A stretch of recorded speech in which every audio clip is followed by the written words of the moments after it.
নমস্কার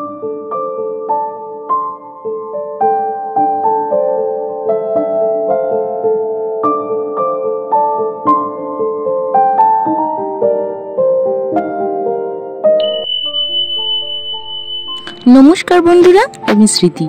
স্মৃতির সংসারে সবাইকে স্বাগতম। বড়দের প্রণাম ও ছোটদের ভালোবাসা জানিয়ে আমি আমার ব্লগটি শুরু করছি। আশা করি তোমাদের ভালো লাগবে। এখন বাজে সকাল 6টা। তো সকালবেলায় গাছে জল টল দিলাম, তো দিয়ে নেমে এসেছি। নেমে এসে আর থাকতে পারিনি, 7টা সাড়ে 7টার মধ্যে আবার ঘুমিয়ে পড়েছিলাম। এই যে এখন ঘুম থেকে উঠেছি। রাত্রেবেলায় অনেক রাত্রি হয়েছিল ঘুমোতে, তোমাদেরকে সব জিনিসপত্র দেখালাম, শেয়ার করলাম। তো সেগুলো এডিট করতে গিয়ে ধরো আমার একটু দেরি করে ঘুমিয়ে গিয়েছি, 2-2:30টার দিকে। তো সেই ঘুমের জেরটা ছিল, তো সকালবেলায় উঠে সেটা ধরো ঘুমিয়ে নিয়েছি। আমার ভীষণ ঘুম পাচ্ছিল, এখনও ইচ্ছে করছিল শুয়েই থাকি, কিন্তু তবুও উঠেছি। আর এই যে দেখছি উস্কো ফুস্কো কাকের বাসা, এই নিয়েই ঘুমিয়েছিলাম। আমি চুল বেঁধে সচরাচর শুয়ে ঘুমোতে পারি না, ওই জন্য ধরো চুল ছেড়েই দিয়েই ঘুমোই। খুব ক্লান্ত লাগছিল আমার, জানো। তার উপর একটু ঠান্ডা ঠান্ডা দিন, আমার তো ভীষণ ঘুম পাচ্ছিল। ভোরবেলায়ও উঠেছে তা জানি না আমি। উঠে ধরো খাওয়া দাওয়া করেছে, রাত্রের ডালিয়া ছিল ওটাই খেয়েছে, খেয়ে দিয়ে কাজে বেরিয়ে গেছে, আর আমি জানতেই পারিনি। ঘুম থেকে উঠে ভাবছি ও রান্নাঘরে নিশ্চয়ই সবজি কাটছে, কিন্তু না, ও কাজে বেরিয়েই গিয়েছিল। ঘুম থেকে উঠে প্রত্যেক দিনের মতো কাজে লেগে পড়েছি। আজকে রাত্রে আর বাসন ধুয়ে ধোয়া হয়নি, কেননা বেড়াতে গিয়েছিলাম, যেগুলো তোমাদের সাথে ভিডিওতে শেয়ার করেছি। তো ওই সব করে আস্তে আস্তেই ধরো 8টা সাড়ে 8টা বেজে গিয়েছিল। তো ডালিয়া রান্না করে খেয়ে দিয়ে শুয়ে পড়েছিলাম। তো তারপরে ধরো শুয়ে শুয়ে এডিট করতে করতে 2-2:30 বেজে গিয়েছিল। সেই জন্য আর বাসন কুসন আর ধোয়া হয়েছিল না। তো সেই জন্য ধরো সকালবেলায় উঠে গাছে টাছে জল দিয়ে এসে আবার ঘুমিয়েছিলাম। কি বলতো, 7টা সাড়ে 7টা 8টার মধ্যে আমার ভীষণ ঘুম পাই। তো সেই টাইমটা আমি ঘুমোতে কি বলবো চাই না, তবুও চলে আসে আমার ঘুম। তো সেই জন্য ঘুমিয়েও নিই, কি আর করবো, একার সংসার, কেউ তো আর কিছু বলাতেই এখন উঠলো তখন উঠলো বলে। একার সংসারের এইটাই সুবিধা, এমনটা না যে কখনো উঠিনি। তো উঠি সকাল সকালই, কিন্তু ওই যে ঘুমিয়ে যাই। তো বাসন টাসন ধোয়া হয়ে গেল, রান্নাঘর মুছে নিয়েছি, গ্যাসও মুছে নিয়েছি। তো এবার ধরো বাসি কাজ তো যাদের বাড়ি তারা করেই ফেলে, আমি তো নামিও না নিচে। তোমরা অনেকেই জানো পারিবারিক কারণে আমি নামি না। তো যেটুকু আমার ধরো করার কর্তব্য আমি সেটুকু করি, যেটুকুতে আমি থাকি সেটুকুই পরিষ্কার পরিচ্ছন্ন রাখার চেষ্টা করি। তো সেই জন্যই ধরো আমি আমার মতো ঘর দোর ঝাড় দিয়ে আমি আমার সব কিছু মুছে নিই নিজের মতো করে। কালকে রাত্রে বেড়াতে গিয়েছিলাম, তো ওখানে ধরো রাত্রে সন্ধ্যা পার করে বৃষ্টি এসেছিল। তো ধরো জামা কাপড়ে কাদা লেগেই গিয়েছিল। তো সেই জন্য ধরো কালকে জামা কাপড় আজকে ভিজিয়ে দিই। আর আমি প্রতিনিয়তই জামা কাপড় কাচি, দিনের দিন পারি না, একদিনের জামা কাপড় পরের দিনে কেচে নিই, এরম করি। কিন্তু রোজ দিনই আমি কাচি, আর অল্প ময়লা তাড়াতাড়ি উঠেও যায়। তো সেই জন্য ভিজিয়ে দিয়েছি। আর এইদিকে আমার মতো আমি ধরো আমার ঘরের সব কিছু মোছা ঘষা করে নিচ্ছি। তো এইদিকে ধরো ফ্রেশ হয়ে উঠে এসেছি, আর রান্না বসিয়ে দেব। তো রান্না আজকে কী হবে তোমরা সবাই দেখতে পাবে। আমি ভিডিওতে সব কিছু রেকর্ড না করতে পারলেও কিছুটা করি। তো আমার নীল এদিকে বসে আমায় বলছে, মা আমায় একটু ভিডিওয় নাও। তো ওকেও নেব, দেখতে পাবে তোমরা। তো আজকে রান্না বেশি কিছু করব না, মাছ কি মাংস হবে তা তো জানি না, কিন্তু পরে জানতে পারলাম যে মাটন হবে। সব তরকারি প্রায় করে ফেলেছিলাম, দিয়ে ধরো শেষে জানতে পারলাম যে মাটন হবে। তখন কি অবস্থা, মাছ মাংস হলে ধরো আমরা তো 2জন মানুষ হিসাব করতে গেলে। তো মাছ মাংস হলে ধরো আমি তো মাছ মাংস দিয়ে খেয়ে নিই, ওর বাবা একটু সবজিটা বেশি ভালোবাসে, তাই ওর জন্যই এত কিছু করা। একটা বাড়িতে 2-3টে তরকারি হলেই হয়ে যায়, কিন্তু আমার বাড়িতে 4-5টা পদ না রান্না হলে খেয়ে দিয়ে আমাদের শান্তি পায় না আমাদের মানুষটা। তো ওর সাথে থেকে ওর মতো আমিও হয়ে গিয়েছি, আমারও ভালো লাগে না একটা দুটো, আর পোষায় না। অল্প করে হলেও 4-5টা পদ রান্না সেই করেই ফেলি। তো এদিকে ভাত তো হয়েই গিয়েছে, টক ডাল, পটল ভাজা, ঢ্যাঁড়স ভাজা আর শাক এসব সব কুটে রেখেছি। আজকে আরও সময় পাইনি, সকালবেলায় ঘুম থেকে উঠে ধরো চলে গিয়েছে। আর এদিকে মসুর ডালও ভিজিয়ে রেখেছিলাম, মসুর ডাল আর ওই দিয়ে এই যে পটলের লতি দিয়ে বড়া করব। হেভি লাগে খেতে কিন্তু জানো, তো আজকে ওটাই করতাম। তো কিন্তু সেটা আর করা হয়ে ওঠেনি। তো এতক্ষণে জানতে পারলাম যে ও মাংস নিয়ে আসবে, তো সেই জন্য আর করার আর ইচ্ছা হয়নি, সেটাকে ফ্রিজে তুলে রেখে দিয়েছিলাম। তো চলে এসেছে এইদিকে, ফল টল নিয়ে এসেছে, দেখতেই পাচ্ছ। তো নিয়ে এসেছে, দিয়ে আমি বললাম যে আমি তো অনেকগুলো কাপড় চোপড় ভিজিয়েছি, তুমি বরঞ্চ ওই যে মশলাপাতি ওগুলো কেটে রাখো, আমি একদম স্নান করে এসে বেটে বুটে দিব, দিয়ে তখন তুমি রান্না করো।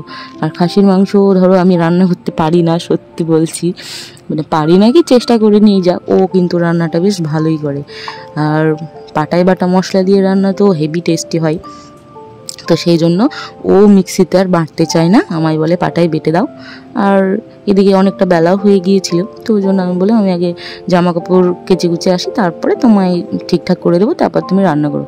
তো সত্যি সত্যি আমি সেটাই করেছি। জামা কাপড় এদিকে ছাদে মেলে দিতে এসেছিলাম। আর এই 2-1 দিন ধরে ধরো হালকা বৃষ্টি হচ্ছে, তো পরিবেশটা বেশ মনোরম আছে, বেশ ভালোই লাগছিল। তো ঘরে এসে বিছানা টিছানা ঝেড়ে দিলাম। আর তার আগে আমি কিন্তু ওকে মশলাটা বেটে দিয়ে এসেছি, ও এতক্ষণে রান্নাও করছে। তো সেটা আর তোমাদের দেখাতে পারলাম না, তো একটু পরে তোমাদেরকে দেখাবো ও রান্না করছে।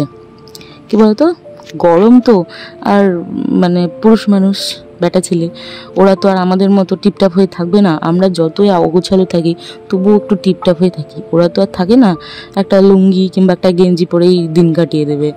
তো ও সেই জন্য ক্যামেরার সামনে আসতে চায় না, নিয়ে গেলে একটু বকাঝকা করেই। তো তাই জন্য আর যাইনি, একটু পরের দিকেই যাব।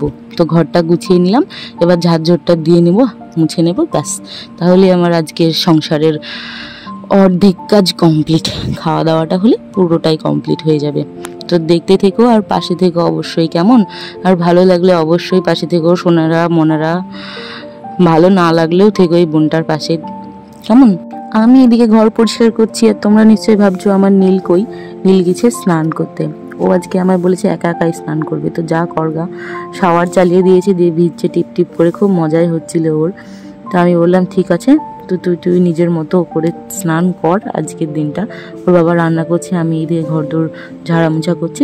তো ওর জন্য আজকে আর আমরা ওকে স্নান করাতে নিয়ে যাইনি বাথরুমে, ও একা একাই চলে গিয়েছে। তো ধরো ও আসলে তো আর ওকে বসিয়ে রেখে তেমন কিছু করতে পারবো না, সেই হয় কার্টুন দাও, নয় পুতুল দাও, এই দাও ওই দাও। তো ওই জন্য ও আস্তে আস্তে ধরো আমি চটপট করে এগুলো সব গুছিয়ে নিচ্ছি। তা করতেও স্নান সেরে চলেও এসেছে। এবার ওকে একটু সাজিয়ে গুছিয়ে দেবো, তারপরে ভাত টাত খেতে বসবো। এমনিতে খুব ঠান্ডা, যা বলি তাই শোনে, কিন্তু জানি না এক সময় কী যে হয়, একটাও কথা শুনতে চায় না। এই যেমন আজকে আমি বললাম আমি স্নান করিয়ে দিই, কিন্তু না, ও একা একাই করবে। বাথরুমে গিয়ে বালতি উবুর করে সাবান পেড়ে নেবে ওই থেকে, বাক্সগুলো থেকে, যেখানে আর কি সাবান টাবান থাকে। তো সেটা নিয়ে তারপর শাওয়ার চালিয়ে তখন ওই বৃষ্টির মতো ছিপছিপ করে জল পড়বে, ও ভিজবে আর ওতে নাচানাচি করে। তো ভয়ও লাগে সাবান যদি পিছলে পড়ে যায়, কিন্তু না, একে একে কয়েকদিন থেকে ও একাই করছে প্রায়। মানে ওর বাবা থাকলে ওর বাবা করিয়ে দেয়, না হলে আমি। কিন্তু আমাদের কাছে চান করে ওর পড়তা হয় না, নিজে নিজে করতে শিখলে কি ওর পরের কাছে কেউ করতে চায়? তো আমার ছেলেও তাই। তো এইদিকে ওকে গুছিয়ে পেঁচিয়ে দিলাম, দিয়ে একটু রুম থেকে ধরো ঘর থেকে আমাদের একটু স্যাঁতস্যাঁতে গন্ধ আসছিল, পেছনেই বাঁশবাগান, তারপরে সব গোবর টবর ফেলে তো, সার গাদা টাইপের, তো সেই জন্য গন্ধ বেরোচ্ছিল, ভালো লাগছিল না। তো সেই জন্য একটু রুম স্প্রে করে দিলাম, যাতে একটু সুন্দর গন্ধ বেরোয়। ওই জন্য যতই রুম স্প্রে লাগাই তবুও কি মাংসের গন্ধকে কি আর আটকাতে পারি? পেটের মধ্যে ছুঁচো একদম চুঁ চুঁ করে দৌড় মারছে, আর ইচ্ছে করছে কি খাই, কিন্তু মাংসটা এখনো হয়নি, গন্ধটাই বেরিয়েছে শুধুমাত্র। তো চলো তোমাদেরকে রান্নাঘরে ও কি করছে তোমাদেরকে চলো দেখাই। একদম দাড়ি পাকিয়ে বসে আছে মনে হয়। তো এই যে বাবু, কি লুঙ্গি পরে আছে বলে কেউ কিছু মনে করো না, কেমন? তো এই যে মাংস হাফ হয়ে এসেছে, খুব সুন্দর রান্না করেছিল, আর টেস্টিও খুব ভালো হয়েছিল। তো মাংস রান্না হতে দেখলেই আমরা ধরো একটু একটু করে চেখে দেখি লবণ হয়েছে কি ঝাল হয়েছে, তো সেটাই চেক করছিলাম আর বলছিলাম ভীষণ স্বাদ হয়েছে। তো আমার দিকে তাকিয়ে খুন্তিটাকে ঝাঁকা দিল, কেননা ভালো হয়েছে বলেছি তো তাই। তো এই দেখো আমার আজকের রান্নার মেনু, দুপুরের খাবার, ভাত, খাসির মাংস, পটল ভাজা, করলা ভাজা, ভেন্ডি ভাজা। তো চলো দেখতে থাকো আমার ভিডিওটা, হয়ে এসেছে প্রায়। তো ছাদে গিয়ে জামা কাপড় তুলে নিয়ে এসেছি সন্ধ্যাবেলা, এনেই সব কিছু গুছিয়ে পাটে পাটে রেখে দিচ্ছি। আর এইদিকে আমার ছেলেও ঘুম থেকে উঠে পড়েছে, এখন বাজে 6:30। এদিকে জামা কাপড় গুছিয়ে নেব, তারপরে রাত্রের খাবারের জন্য রান্নাঘরে আবার দৌড় দেব। সব কিছু পাটে পাটে গুছিয়ে নিলাম, এবার রান্নাঘরে গিয়ে ময়দাটা মেখে নেব। আজকে রাত্রে হবে রুটি, তো সেগুলো আর তোমাদের সাথে শেয়ার করছি না, ভিডিওটা অনেক বড় লম্বা হয়ে যাবে, তোমাদেরও দেখার আর এনার্জি থাকবে না। তো চলো বন্ধুরা, আজকের ভিডিওটা আমার এই পর্যন্ত। সবাই ভালো থেকো, সুস্থ থেকো, টাটা, কাল আবার দেখা হবে।